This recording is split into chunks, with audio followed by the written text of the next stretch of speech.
बिस्मिल्लाहिर्रहमानिर्रहीम। अस्सलाम वालेकुम व्यूवर्स, कैसे हैं आप सब? उम्मीद करती हूँ सब खैरियत से होंगे। तो आज मैं आपसे सूजी का मखंडी हलवा बनाने की रेसिपी शेयर करूँगी।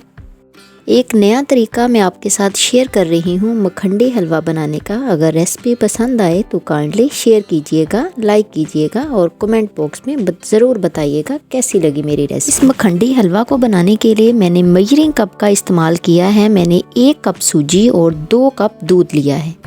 इस बात का आपने ध्यान रखना है कि जिस कप से आपने सूजी मेजर करनी है, बाकी तमाम चीज़ें भी आपने उसी कप से मेजर करनी होंगी। अब इसको कवर करके हम आधे घंटे के लिए छोड़ देंगे इस दूध के अंदर, ताकि सूजी थोड़ी फूल जाए। अब हम एक फ्राइंग पैन ले लेंगे। इसके अंदर 1 टीस्पून जितना देसी घी ऐड कर देंगे। इस हलवे में आपने ऑयल का इस्तेमाल नहीं, देसी घी या डालडा घी का इस्तेमाल करना है। और फिर इसमें ड्राई फ्रूट जो भी आपको पसंद हो, काजू, बादाम, पिस्ता और अखरोट का इस्तेमाल किया है मैंने। क्वांटिटी आप अपने हिसाब से ले लीजिएगा।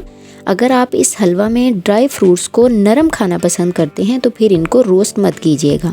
अगर क्रिस्पी और खस्ता खाना पसंद करते हैं तो फिर इनको थोड़ा सा इस तरह से रोस्ट कर लीजिएगा। उसके बाद एक कढ़ाई लेंगे और इसमें डाल देंगे 1 कप चीनी और तकरीबन 2 चम्मच पानी। ये चीनी उन लोगों के लिए है जो मीठा खाना कम पसंद करते हैं। अगर आप हलवाई स्टाइल का ये हलवा खाना पसंद करेंगे तो आप इसमें आधा कप चीनी का और डाल दीजिएगा। अब हमने इसको इतना ही पकाना है कि चीनी हमारी अच्छे से मेल्ट हो जाए। फिर इसमें 1/2 कप ऑयल और 1/2 कप इसमें देसी घी का इस्तेमाल करेंगे। अगर देसी घी आपके पास अवेलेबल है तो आप इसमें 1 कप भी देसी घी का डाल सकते हैं, वो ज़्यादा अच्छा रहेगा। अब यहाँ पर हमने इसको इतना पकाना है कि चीनी का हमारा कलर ब्राउन हो जाए। इस स्टेज पर मैंने इसमें 1/2 टीस्पून छोटी इलायची का पाउडर डाल दिया है। अगर आपके पास छोटी इलायची का पाउडर नहीं है तो साबुत छोटी इलायची को भी आप इसमें 4 से 5 डाल दीजिएगा। अब हमने चीनी को कैरेमलाइज करना है लो फ्लेम पर।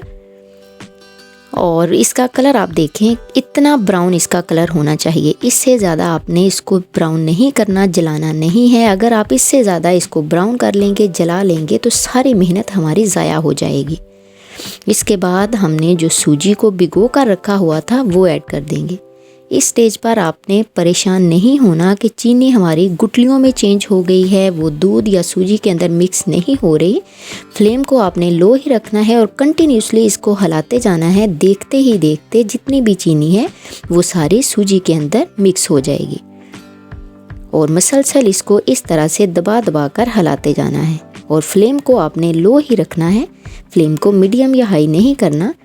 मसलसल कंटिन्यूसली इसको हिलाते हुए अब हम इसमें मेवे का इस्तेमाल करेंगे। मेवा आप अपने हिसाब से ले लीजिएगा। मैंने तकरीबन 1/2 कप मेवे का इस्तेमाल किया है।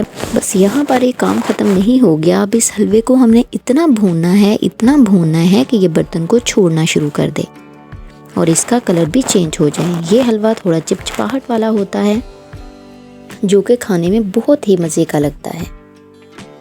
तो ये जी हमारा सूजी का हलवा, दानेदार सा हलवा बनकर तैयार हो गया है। अब जो ड्राई फ्रूट्स हमने रोस्ट करके रखे हुए थे, या तो इसी स्टेज पर आप इसमें मिक्स कर दें, नहीं तो आप किसी बर्तन में, किसी डिश में, किसी ट्रे में निकाल कर ऊपर से इसको डाल दीजिएगा, वो भी खूबसूरत लगेंगे।